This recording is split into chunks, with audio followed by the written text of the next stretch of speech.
Well, what's up, everyone? Thank you so much for joining me for this webinar. Something I am super, super stoked on chatting about. Tonight's webinar is practical nutrition for busy humans. So if there were a lot of you on this call right now, I would ask you to just go ahead and raise your hand if you, I'm going to admit someone else real quick. Okay. We'll let Emily connect real quick. Okay. Hey, Emily, I was just getting started, so go ahead and mute everyone. So basically, tonight's presentation is practical nutrition for busy humans. Go ahead and raise your hand. I can't see any of you, but raise your hand if you identify as a busy human. I'm guessing that everyone's hands are up right now. We are all, yeah, Jackie, just raise your hand. Yeah, we're all busy, right? We have work, we have education, we have our relationships, our free time, our mountain adventures, all that good stuff. We're all busy all the time. So this presentation will hopefully help give you some like very practical tools on feeding yourself while you're busy. So I am going to share my screen and we're going to go through a little PowerPoint. So hopefully you guys can see my screen and hopefully I can still see like people in the waiting room and stuff, but we'll find out. Okay. So here we go. So practical nutrition for busy humans. The PN1, for those of you who are not familiar with, that's precision nutrition. That's who I got my nutrition coaching certification through. So here are just a few examples of some of the dietary like ways that people identify as like, I'm paleo, I'm keto, I'm pescatarian, I'm vegetarian, vegan, I'm doing the Whole30, the Mediterranean diet, the Atkins diet, the carnivore diet, and there's a million other things, the cabbage soup diet, the grape-free diet. There are so many different diets out there that tell us how to eat. But oftentimes we are some mix of all of these. Sometimes we eat meat, sometimes we don't. Sometimes we eat fish, sometimes we don't. Sometimes we very whole foods, healthy, sometimes we don't. So this is just like one example of how nutrition can be complicated because there's all of these things out there. This is a quote I really like. Food is the most primitive form of comfort. Oftentimes when people talk about food, particularly in like the health, wellness, fitness space, they talk about food is fuel, or food is medicine. Food is not medicine. Medicine is medicine. And food does fuel our fun. That's obviously like one of my taglines. But it's so much more than that. Food is culture, it is comfort, it is emotion, it is celebration. There's so many different things that go into the food that we consume, the food that we make, the food that we share with others. And so I just think that it's really important to like pause and remember that food is comfort and so many other things beyond just like fuel. Okay. Oops. Gosh, what is happening? Okay. I obviously like I don't have it at home job. So I did not go through the whole like Zoom university that everyone else did during the height of the pandemic. So I'm still figuring out Zoom. Okay, so now we're just kind of getting into the meat of the presentation here. So with all of these crazy diets, I just want to kind of simplify all that down into general guidelines. So general guidelines to be a healthy human are to have 4 to 5 servings of veggies a day, 2 to 3 servings of fruit a day, protein 0.7 to 1 gram per pound of body weight per day. So for example, if you're 200 pounds, that would be like 140 to 100 140 to 200 grams of protein per day, which yes, that does feel like a lot. And then also water is very important and part of nutrition. So 1/2 of your body weight in ounces of water per day. So again, using the 200 pounds, that would be 100 ounces of water per day, which is about 3 Nalgene's. So nutrition is often complicated by the diet industry. We're sold quick fixes, special diets that are supposed to get us to our goals fast. But the basics of nutrition are just that. They're basic. They can be applied to just about every human in every situation. Obviously, there are outliers, but I like to think of this as a bell curve. And in a bell curve, it's something like 96% of people like lie in that giant bell. And there's 2% on either side that like maybe this doesn't work for them for whatever reason. But the vast majority of people, we don't need to follow these like strict paleo or keto or pescatarian or whatever guidelines. These are pretty solid guidelines. Then obviously you have carbs and fat in there, but I think the thing that most people struggle with is protein. So that's why I highlighted it here. So then we get into our macronutrients, which we've all probably are well versed in. But I just kind of want to highlight the intricacies of those. So carbs are the immediate source of energy for our body. That's why we like to have pre-run carbs like applesauce packets. They are also important for our thyroid, our blood sugar, and our gut health. The average person's minimum intake should be 130 grams per day. If you are an active human, which we all are, that should be higher. But that's like the minimum intake for basic energy and metabolic processes. Protein. Protein is a foundational building block. It supports our muscle tissue growth, repair. The optimal protein for active people is, again, that 0.7 to 1 pound of lean body mass per day. So this lean body mass goes into weight loss. And if you are trying to lose weight, sometimes you would actually kind of go off this number off of your like goal weight or your ideal weight. But essentially 0.7 to 1 gram per pound of body weight, which is about double what most people historically have heard, the RDA, the recommended dietary allowance or something. That is about half of what this is. It's 0.7 to 1 gram per kilogram. Yeah, so it's about half. Sorry, math there. It's about half of what this is. So the RDA is more for, that's just like what you need to like exist while like laying in a hospital bed, basically, to prevent like muscle wasting.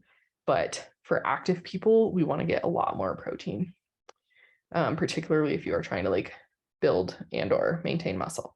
And then fat is super important. It is our energy for our long and low intensity activities. It supports our metabolism, our hormones, nutrient absorption, those fat soluble vitamins. So our diet should be about 30% fat.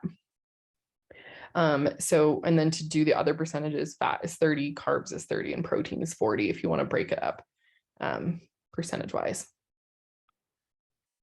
Okay, now we're going to so that was just like a basic overview of nutrition. Again, if you have like questions or anything, like pop them in the chat or just unmute yourself. I can't like see a lot with this. It'd be nice if I could see like, I don't know. I like don't even know where the chat is right now. There's participants. Whatever. Okay, moving on. Okay. Actually, what if I did? I wonder if there's a different way. Here we go. No. I don't know. Whatever. Okay. Sorry, still learning Zoom. Okay. So there are 2 types of prep that I like to talk about. One is meal prep. This is what you probably envision like the typical bro, like this like whole line of Tupperwares with broccoli and rice and chicken, and like that's it, right? Like, and then they're like stacked up in the fridge.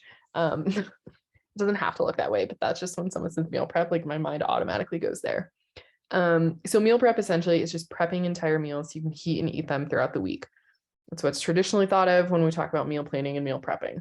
You're like spending a half a day on Sunday, making all your food, putting it into Tupperwares, and then just grabbing and going throughout the week. Alternatively, you can do food prep, which is just prepping individual ingredients. You can mix and match them for each meal. This is more flexible. This is great for people who don't necessarily enjoy planning ahead, like me. So a little bit more about meal prep. Meal prep works well if you don't like making daily decisions on what to eat, you don't enjoy spending time in the kitchen, you prefer simplicity to spontaneity. So again, picking a day, typically Sunday, creating meals to grab and go. Some examples are like egg muffins, overnight oats, pre-made breakfast burritos, burrito bowls, pasta, chicken salad. It can also be a meal prep service. So what is it? Like Trifecta is one. Some like gyms will partner with like local meal prep companies and like drop meals off at the gym so you can like pick them up on your Sunday workout or whatever.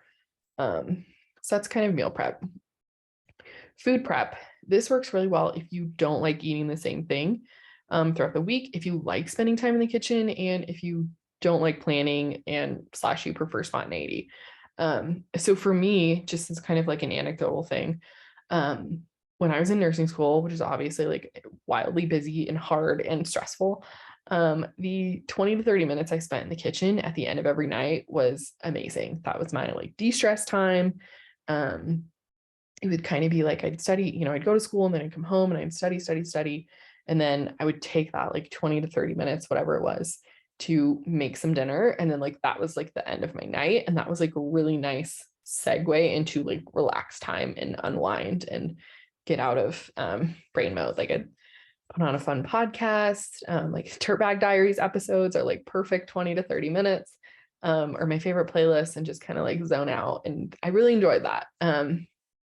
But a way to make that easier, as opposed to like cooking an individual meal every time you go into the kitchen, which can start to creep into that like 45 minutes to an hour, which a lot of us probably don't have. You can still pick a day to do some food prep every week. So this could look like roasting entire sheet pans of veggies to heat up throughout the week. So, some zucchini and some squashes, tomatoes, onions, things like that, just chopping them up, tossing them in some olive oil and roasting them so that through the week you can just like grab them and heat them up. Or you could just simply like chop up some veggies, put them into containers so that through the week you can like saute them in a pan, you can roast them, you can steam them, but they're already cut, so you at least don't have to do that part. One sec. Another way that you can do food prep is to pre-cook meats. So if you have like ground beef or ground turkey, something like that, just like pre-cooking an entire pound or two so that throughout the week, again, you can just like heat it up, add like whatever sauce or spice you want to add some flavor to it. This can also be like pre-cooked options like Kevin's, the freezer section at least City Market, which is Kroger's or QFC or Fred Meyer, has like a million different names. They have really, really great like chicken and shrimp and fish and all sorts of awesome pre-cooked options. Or it can just be as simple as like keeping some stuff, moving it from the freezer to the fridge, so that through the week you have meats that are already like ready to go. So now we're moving into kind of the application of this. So when I go grocery shopping, and this is like my big grocery shop day when I'm like shopping for the whole week, right? I like to think about the rule of threes. So 3 proteins, 3 carbs, 3 fats, 3 fruits, 3 veggies. This assumes that you already have some like pantry staples, but So this is kind of organized across the top here. So these are my, for example, this would be like 3 protein sources for the week: some chicken sausage, some ground beef, some tilapia. My 3 carbs: rice, sweet potatoes, pasta. 3 fats: avocado, butter, ghee, and cheese. 3 veggies: zucchini, broccoli, bell peppers. Apples, strawberries, bananas for fruits. So then throughout the week, and this works again really well with the food prep approach. I'm going to kind of use that mostly just because that's where I fall into, and I think that's where a lot of other people fall into as well. So throughout the week, so if I use this rule of 3s, there are so many different meals I can make from this, right? Like I could just go straight down the line. My fruits are usually like my breakfast and my snack stuff, but so we'll use these top 4. So like chicken sausage, rice, avocado, zucchini, that can be a meal. That one might be a little weird. I don't know about tilapia with pasta either, but you could do like tilapia with rice and butter and broccoli, or, you know, ground beef with pasta and some Parmesan cheese and some zucchini, chicken sausage with sweet potatoes and some avocado and some bell peppers, ground beef, rice, avocado, bell peppers. That's like a taco bowl. So if you see like this kind of like matrix, enables you to just like very simply, without meal planning before you go to the grocery store, right? Like this is your meal plan. Your meal plan is grabbing 3 of each. And then throughout the week, you're just mixing and matching.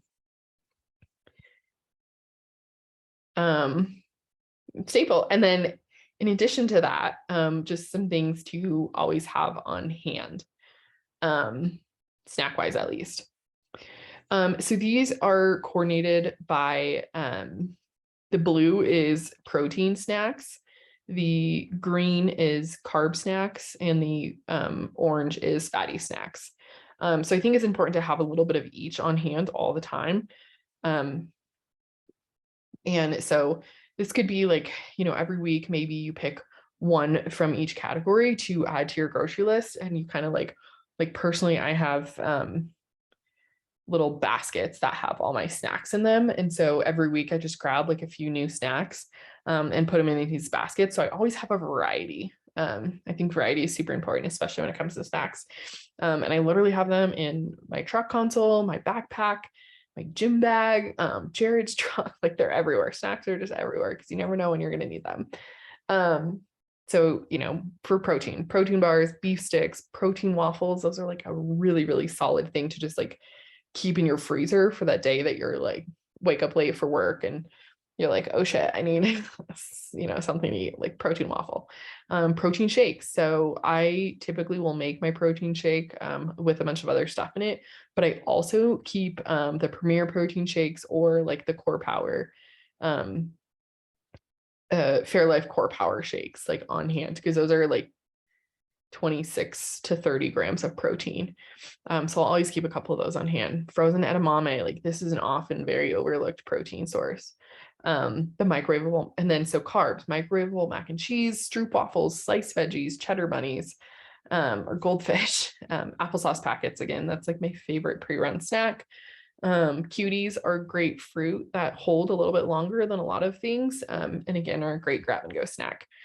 And then for fat, salami, that keeps pretty well. Nuts, of course, cheese sticks, Baby Bells, and then nut butter packets. So getting like the little like Justin's or whatever. Trail butter is another really good brand. So yeah, just keeping a lot of these on hand everywhere.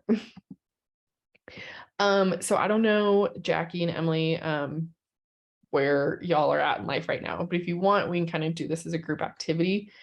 If you want to like unmute yourselves, or you can just kind of go through, essentially what this is here is just like kind of brainstorming, like what are some really quick options. And I actually made some notes. So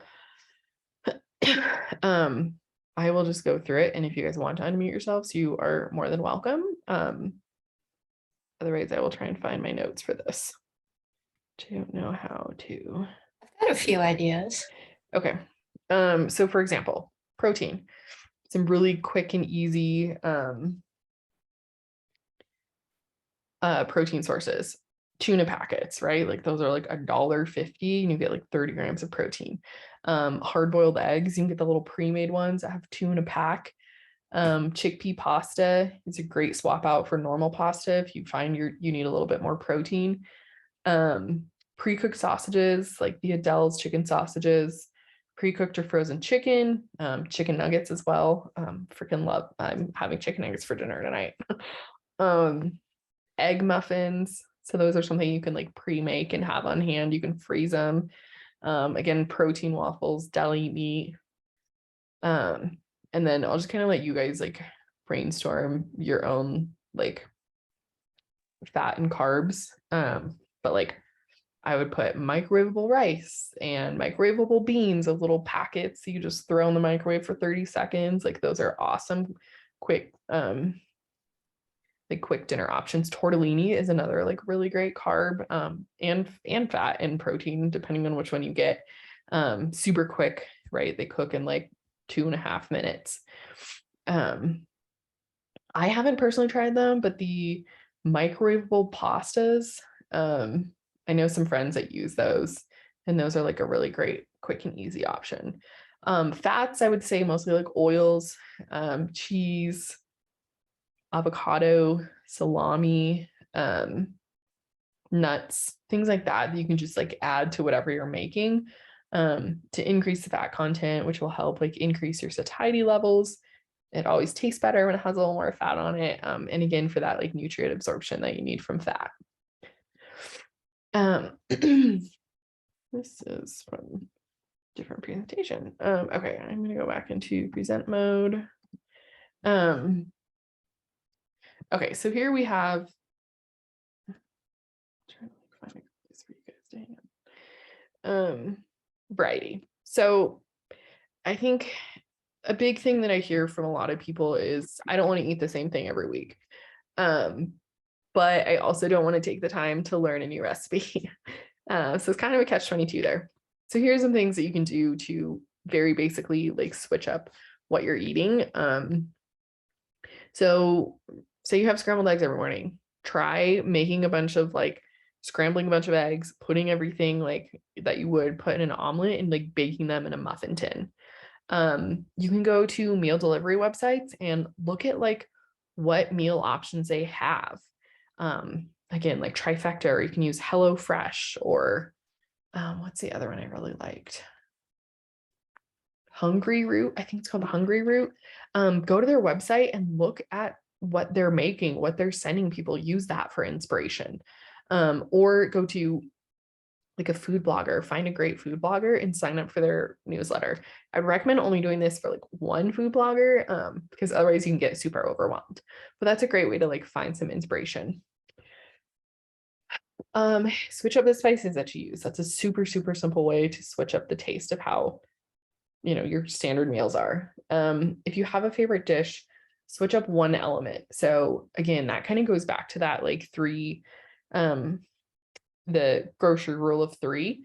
So swap rice for sweet potatoes, or turkey for chicken, or pork for beef, or zucchini for broccoli. Just like mix up one of the ingredients, and it'll be like a new dish. And then similarly, if you're using ground turkey a lot, switch to turkey burgers. If you're using chicken breast a lot, switch to chicken thighs. They taste way better anyway. So just kind of like rotating the form that your food is coming in, can often just be enough variety that really helps like curb that boringness of eating the same thing over and over. This is my unpopular opinion, but try to stay away from Pinterest. Pinterest has a lot of great ideas, but they arguably have too many great ideas, and that can really lead to like overwhelm in choosing. Okay, so now we're just going to kind of finish here with some examples of what this can look like. So I am a huge fan of the adult Lunchable, mostly because it doesn't involve any cooking and they're super fun. So here are 2 examples of adult Lunchables, and then some ideas. So basically in adult Lunchable, you're just combining like a fruit, a veggie, some sort of protein, some sort of fat, some sort of carb,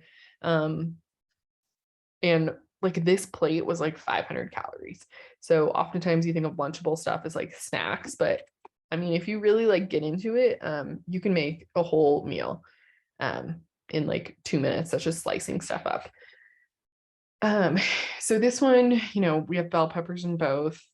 We have cucumbers in both, but they're sliced differently. So I think these are like mini cucumbers, like very, very small. This is obviously a full-size one. So cucumbers. This one has cheese sticks, whereas this one has slices from a brick of cheese. We have turkey for our protein here. We have salami, and then the cheese has protein. This is also hummus, so that has some as well. For fruit here, we have a clementine. For fruit here, we have apple. We have some crackers here, some spinach artichoke dip, and then over here we have some white cheddar popcorn. So again, just like 2 examples of effectively the same meal, but a lot different presentation by just switching up some of the ingredients. And then again, here's just some ideas for creating your own adult lunch bowl.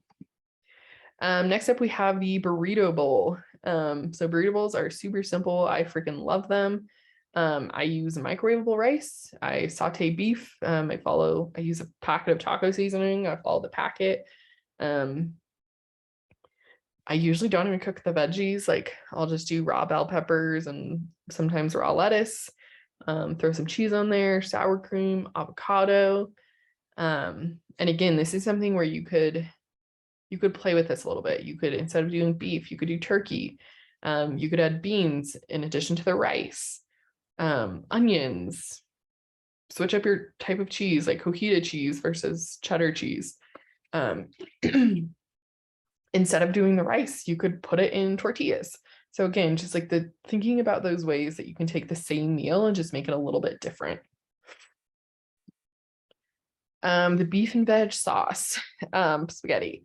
So again, pretty simple, right? Make pasta, and then I'll cook like beef or turkey. And then when it's almost done cooking, I'll pour a jar of marinara in there. And then I will roast my veggies, or if I'm feeling super lazy, I'll get a bag of microwavable broccoli and just throw that in the microwave. And then ways that you can switch this up, you know, zucchini or broccoli or yellow summer squash, asparagus, you know, switching up your vegetable. Pasta, you can do like spaghetti, you can do like the protein chickpea banza pasta. Switching up the type of pasta. So maybe one night spaghetti and another night it's like shells, little things like that, again, to make the same meal feel different. And also switching up your sauces. So you could do like pesto or Alfredo. Yeah, just switching up those ingredients. Tacos. So this kind of ties into the burrito bowl. But essentially it's just like, again, sauteing the beef or the turkey, adding the taco seasoning, you know, bell peppers, onions, you can saute those or just do those raw. Black beans, you can microwave them, you can toss them in the pan. This is a super quick and simple meal. No cook night is one of my favorites. You know, maybe you had a long day at work. Maybe you had a really hard workout and you got home late. Maybe you have a 2-hour Netflix premiere to watch. I mean, Yellowstone is coming up right now. Get a frozen pizza, get a bag of salad, and call it a day. You can add extra protein to your pizza. So like, I think I might have done that with pepperoni here. I don't know. And so you can do like, yeah, adding pepperoni slices or like pre-cooked chicken. You can add like some fresh avocado to your salad. But this is a meal that you can literally make in like 5 minutes. And, you know, you got protein, you got fat, you got carbs, you got color, all there, super simple. And then finally, water hacks, because that water is important, right? Again, half of our body weight in ounces of water per day. So big fan of the reusable water bottles. Good excuse to get some stickers. Fill it up every night before you go to bed and put it by your nightstand so that when you turn your alarm off, it's right there, like waiting for you, looking at you. Generally speaking, I try and drink 1 Nalgene before I go to work, another Nalgene during work, and then 1 more when I get home. So that's like a nice way to just break up like the 3 Nalgenes. Adding flavor. So electrolytes, Crystal Light packets, fresh fruit. You can put berries and clementines and stuff like that into a pitcher and put it in your fridge, or lemons and limes, and then pour out of that just to get a little bit of that like fresh fruit flavor, if you don't like the taste of plain water. Habit tracker. I have never had to use this. I personally do not really struggle with drinking water. But there's an app out there where if you it like has you log your water throughout the day, and as you log it, this like little plant like grows and buds. So it's kind of like a fun way to gamify it. And then start small. If you only drink like a glass or two of water a day, like don't try and drink 100 ounces tomorrow. Start small, work your way up. And then just a quick note on adventuring. A good rule of thumb is, so you have like a water bottle like this. A good rule of thumb is to have one with water and one that's filled with electrolytes, and alternate, especially when it's hot, alternating water with electrolytes. So yeah, in summary, don't complicate it. Unfollow fad diet promoters, combine a protein with a carb with a fat, add some color, and enjoy. So that's all I got. I don't know where that. Let's stop sharing my screen. So yeah, if you guys have questions, feel free to unmute yourself. I'm going to stop recording now.